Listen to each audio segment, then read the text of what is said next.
Hello friends, 5 minute recipe with Shalu में आपका स्वागत है। और आज मैं आपको बताने वाली हूँ एक ऐसी रेसिपी जिसको कि हम विंटर्स में अगर ज़्यादा से ज़्यादा अपने खाने में ऐड करेंगे तो हम काफ़ी हेल्दी रहेंगे और इससे हमको ठंड भी बहुत कम लगेगी और कोल्ड वगैरह होने का हमारे चांसेस काफ़ी कम हो जाएंगे। और इसका नाम है अदरक की चटनी। और अदरक जैसे कि हर कोई जानता है अपने खाने में अगर हम ज़्यादा से ज़्यादा विंटर्स में ऐड करते हैं तो ये हमारे लिए काफ़ी इफेक्टिव होता है। तो बहुत ही आसान तरीके से हमने इसको बनाया है, तो चलिए देखते हैं ये कैसे बनती है।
दोस्तों, हमारी चटनी तो यहाँ पर अदरक की तैयार हो गई है।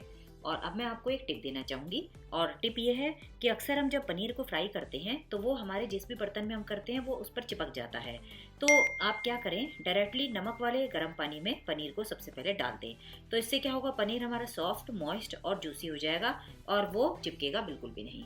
तो दोस्तों, आपसे फिर मुलाकात होगी एक नई रेसिपी और एक नई टिप के साथ। तब तक के लिए bye bye and take care.